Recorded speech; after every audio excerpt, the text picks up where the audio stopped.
Hello, my name is Maciej Rosiński, and I'm a linguist at the Institute of English Studies, University of Warsaw. I'm going to be talking about the metaphors used to describe environmental issues and some conventional ways of imagining how human actions impact the environment. Linguists are very much interested in metaphors because metaphors show how certain extensions of meaning that happen in language link abstract ideas with concrete experiential knowledge.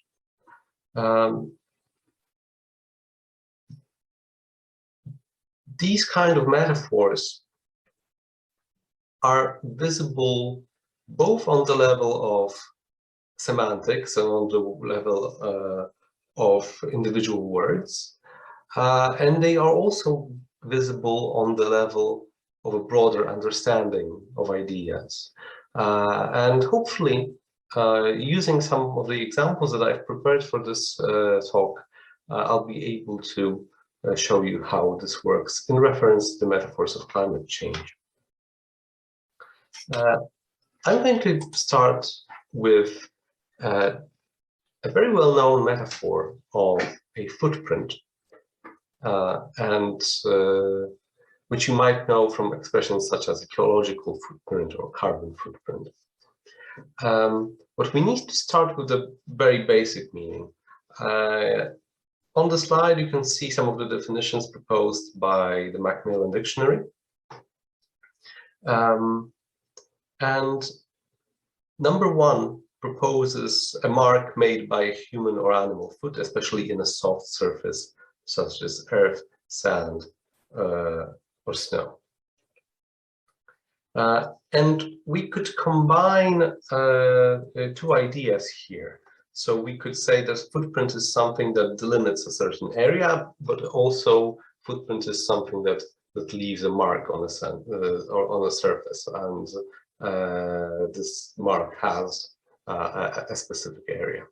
Now, we may extend this meaning by simply elaborating it a little. We can go to the meaning 1a, which implies a dirty mark made by a foot or a shoe on the floor, right? And this makes the idea of a footprint something more specific. We can make a different kind of extensions with this word. So we sometimes talk of equipment footprints, and when we do that, we no longer focus on the mark left on a surface, but we specifically evoke the idea of an area taken up by a piece of equipment, like a desk, for example, or a footprint of a computer even.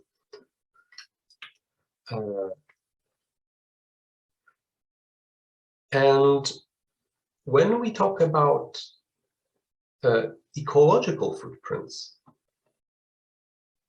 we once again combine the idea of a delimited area, but also a mark left on a surface. However, these extensions are created in a strictly metaphorical manner, right? So we can use the term ecological footprint to talk about the amount of land, energy, water that the person or organization uses in order to exist or operate. That's the definition from the dictionary. In a second, we'll go through step by step how this metaphor of ecological footprints works with those physical ideas of a mark left on a surface and a certain area that's limited by it.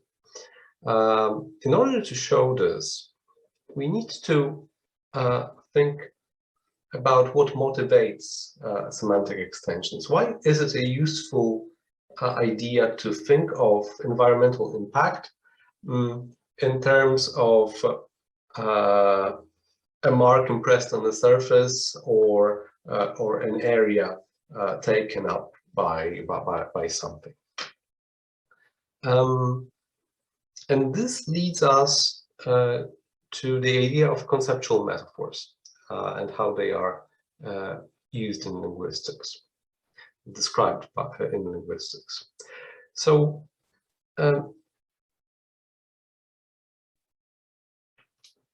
we very often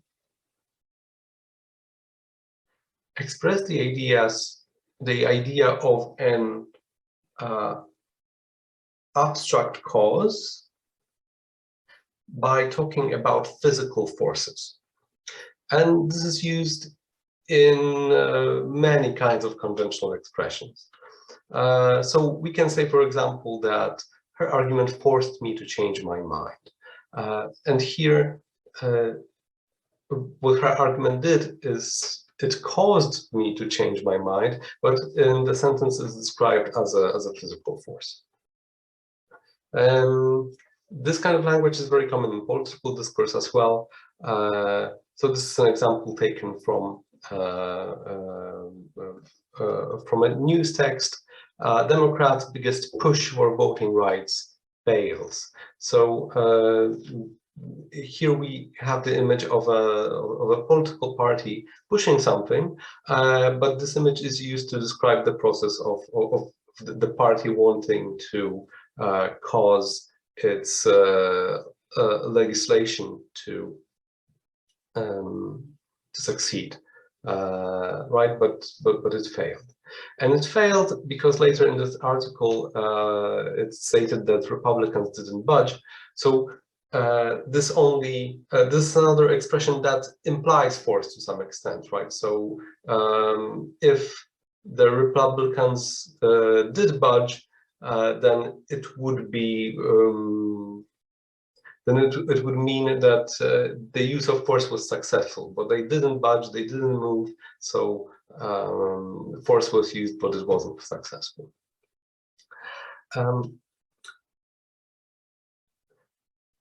This kind of structure is called a conceptual metaphor because it very systematically links the idea of abstractly causing something and forcing something physically in a physical manner, and it's very widespread in many languages around the world. A special case of this metaphor appears in environmental discourse when we talk about how human actions affect the environment. It can be formulated as human influence on the environment is force, and we'll see it in multiple expressions. So we can say that there's a way to reduce your environmental impact, right? And impact here is a metaphorical term expressing a certain force that happens to the planet. Or we can say that humanity pushes the planet's life support systems to the edge. So there are two metaphors. There are quite a few metaphors here in this very short expression.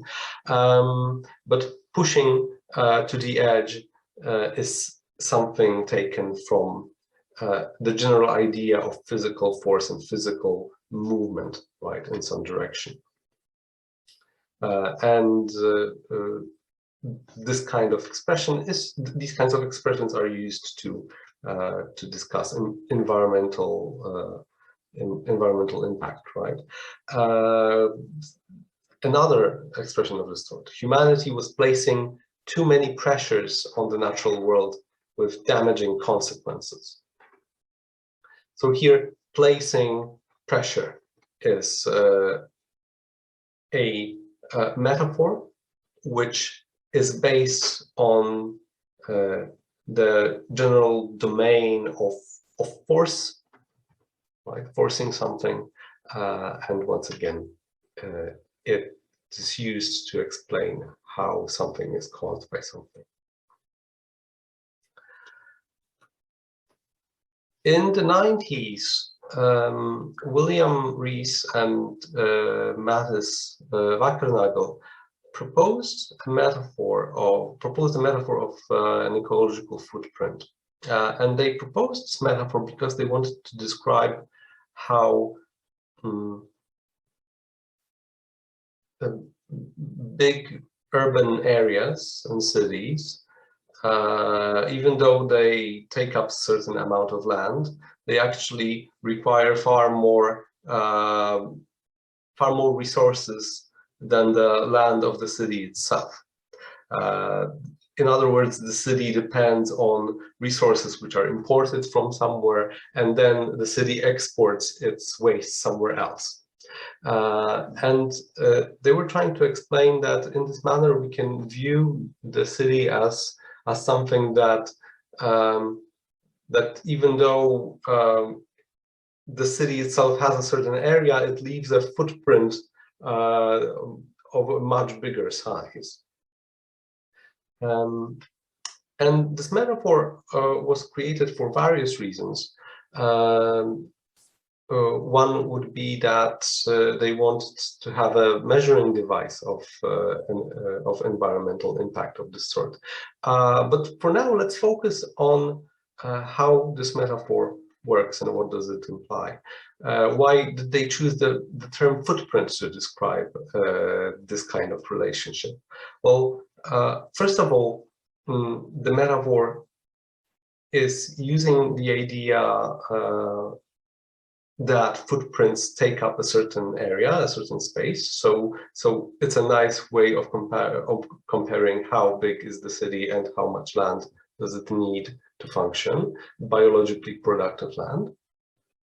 And second of all, they would link this idea of a footprint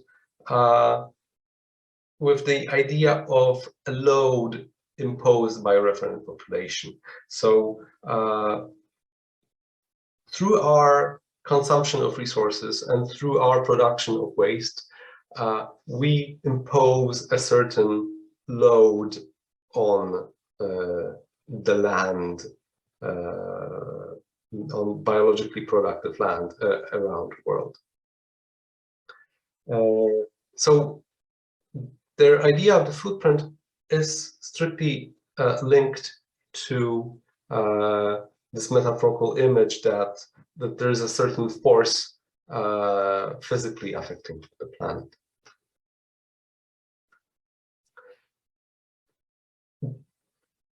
Rees and Wackernagel were insisting on this kind of metaphorical imagery very strongly, and in their publications they created they published various images that would help the readers conceptualize how this idea works. So, for example, they would have this picture of a city with a foot attached to it underneath. Once again, linked to the idea that cities have a huge impact on the environment. They have a huge footprint. They would also describe the differences between lifestyles of individual people. So, in accord with the idea of a load imposed on the planet, they would say that a person who has a lifestyle which involves lots of electronic appliances and generally lots of possessions and lots of produced waste is in a sense heavier, right? So it produces a bigger load in comparison to someone who has a less who doesn't consume as much within their lifetime, right? And who, for example, rides a bike instead of driving a car. And here it is presented as weighing these two lifestyles on a scale, right?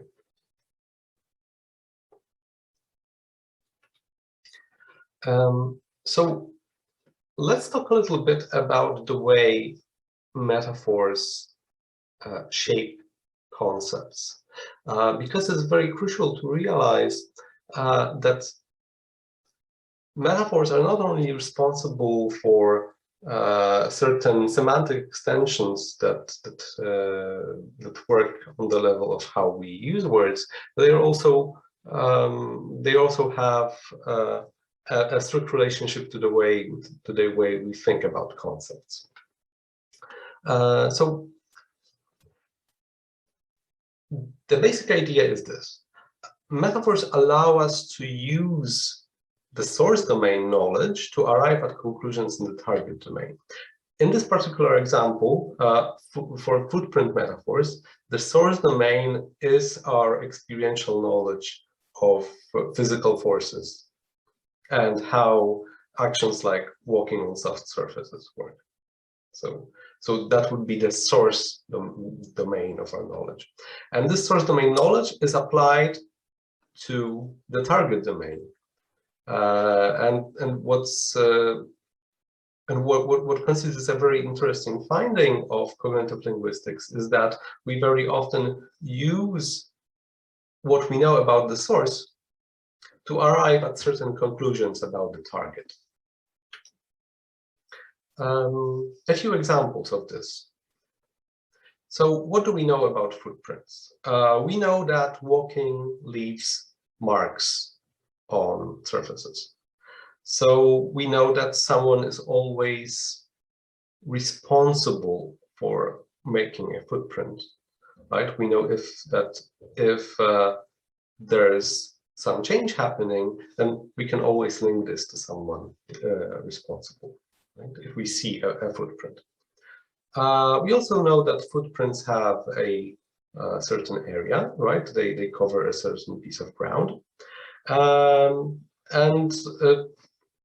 This also entails that bigger feet or more force may leave bigger marks, right? Now, this kind of thinking is translated onto the way we think about the environment. So, walking leaves marks on a soft surface, and similarly, human actions affect the environment. And now in relation to walking, like walking is a pretty innocent action, but we know that every step has its consequences on that soft surface. And similarly, here we can say that our everyday actions, like buying something in a shop, also seem pretty innocent, but the metaphor tells us that even those innocent actions will have their consequences. Additionally, footprint metaphors are very often used in order to link someone's responsibility for the production of waste or the emissions of carbon dioxide, for example. And footprint metaphors are very useful to express this because they carry with them the logic someone is always responsible for making a footprint. So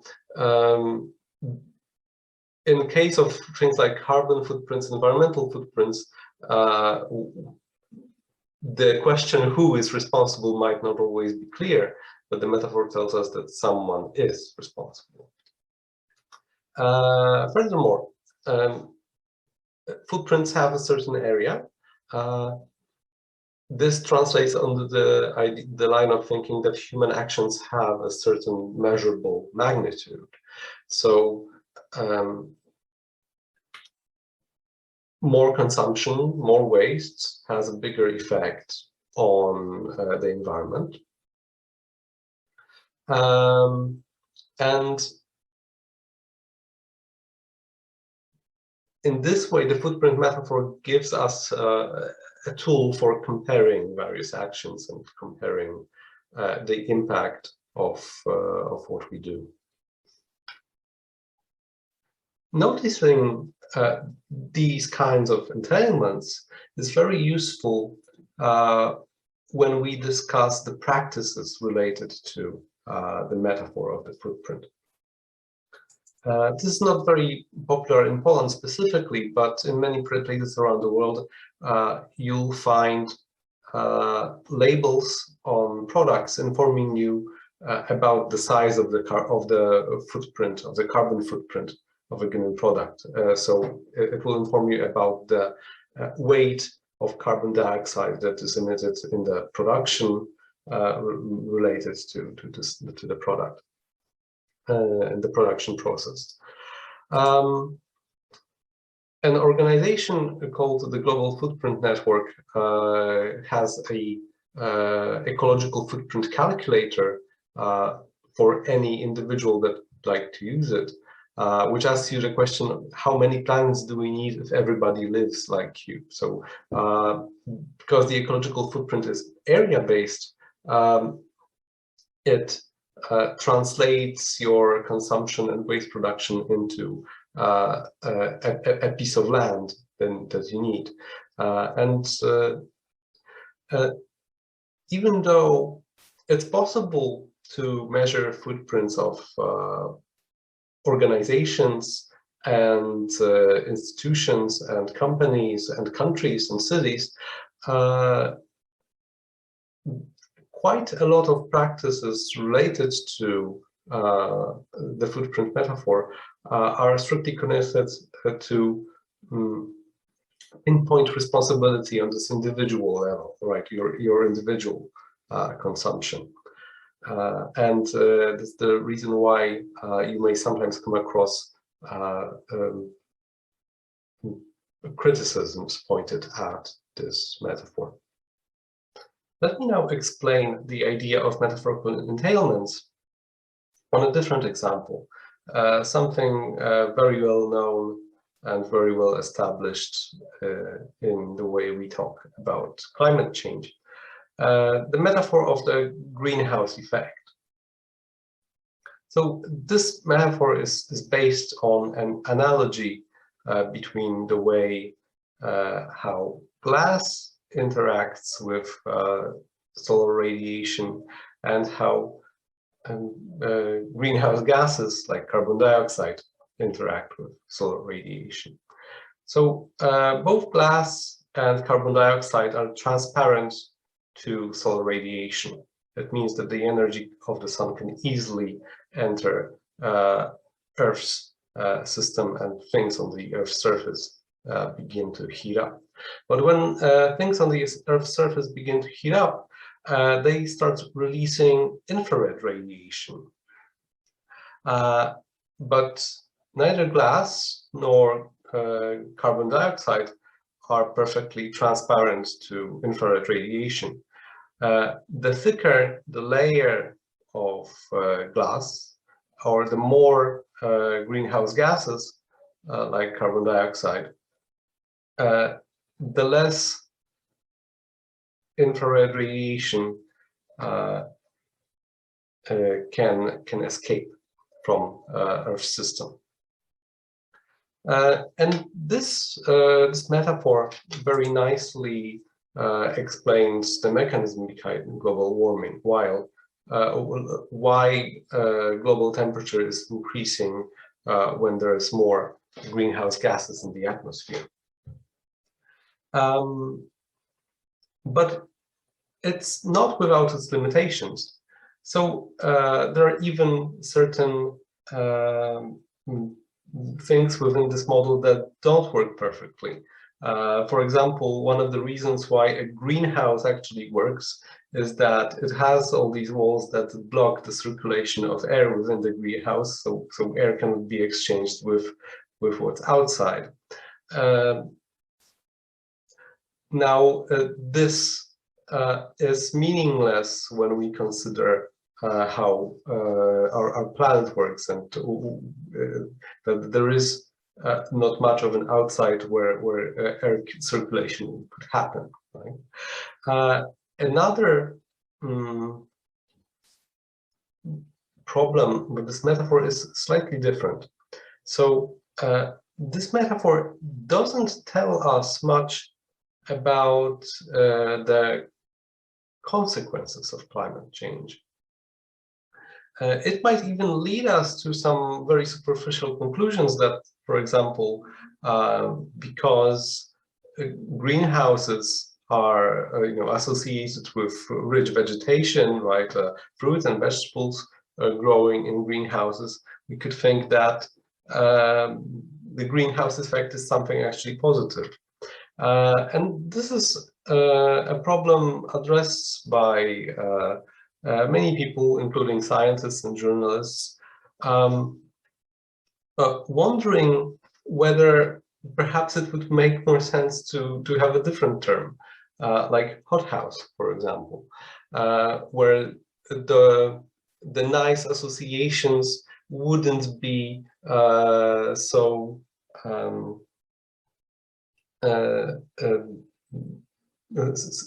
easy to have.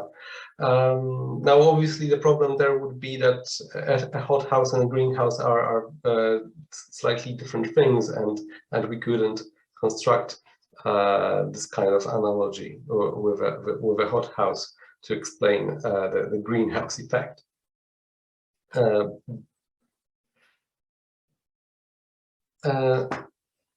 I'll give another example, this time a little bit more elaborate. So, in recent years, scientists have been talking about tipping points within the Earth's ecosystem. And let me give you an example, because that's the best way to explain it. Earth's ecosystem has a number of feedback loops working within them. When temperature increases, permafrost in various regions of the world begin to melt, and they start releasing methane trapped within the permafrost. Now, methane is a greenhouse gas, so when it's released into the atmosphere, it makes global warming worse. So this leads to temperature increases, and when temperature increases, then more permafrost melts, right? And that's how the feedback loop continues. Now, within such a system, there's a certain tipping point at which it's no longer possible to break the loop, because the heating becomes so intense that the feedback loop feeds itself without stopping. And because of such systems, you'll find articles in the press talking about climate tipping points, things toppling like dominoes, and things like that. I will now discuss a metaphorical idea of how tipping points work. This is something proposed in a wonderful textbook called Klimatyczne ABC, which I recommend to all Polish viewers of this film. It's a book about the basic concepts behind climate change, and it's a free download from the University of Warsaw. In this book, there's this following idea proposed. Imagine that there's a block on a rubber string. Now, we may pull this block, and because the string is flexible, the block will go down. And when we let go, after some time, the block will come back to its initial position. However, we may apply a very strong force at the very beginning. We simply pull and pull, and at some point, the string will snap. And then when we let go of the block will land on the floor. This can be used to illustrate the idea of tipping point. So an ecosystem, when there's pressure put on it, if the pressure isn't very strong and if the pressure vanishes after some time, the ecosystem might still go back to its initial position, right? Things might regenerate. But if we apply too much force, if we apply too much pressure, it will permanently move out of the out from the initial state and will go through to some new state of equilibrium, a new location. And this metaphor has a few interesting things about it, because we may consider how it works within educational and scientific discourse. So, first of all, the metaphor nicely provides a description of an energy system. It allows to postulate the presence of critical thresholds and equilibrium states. So, with the metaphor, we're able to hypothesize about the possible locations of those equilibrium states. We're able to hypothesize where will be the location where the line breaks, or how much force can be safely applied to such a block. This is very often something not entirely clear. It's very difficult to establish where this critical threshold is, but with the right methods, we can at least postulate hypotheses about it. So from this standpoint, the metaphor has a very nice set of helpful entailments that guide our thinking. But the metaphor has also another side to it, and let's consider how this metaphor works within public discourse. Because this kind of an image has an evaluative character, so it creates emotional impact. First of all, it gives us the understanding that crossing the threshold or breaking the line implies some kind of permanent change. Also, the image of toppling dominoes or something hitting the ground like the box convincingly implies that this new equilibrium, this new state where everything is going, is something dangerous, right? Because when a heavy box hits the ground, there's a bang, and we understand that this is a destructive process. So this nicely shows that metaphors of climate change may have different functions depending on where they appear, whether they appear in an educational context or scientific context, or whether they appear, for example, in press texts.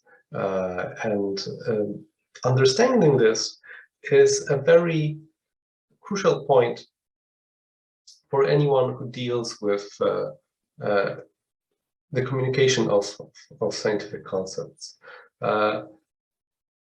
There are, simply speaking, many things to look at. So it's always worth to consider whether an analogy that we're choosing is informative, or whether it's emotional, or whether it combines both of these things.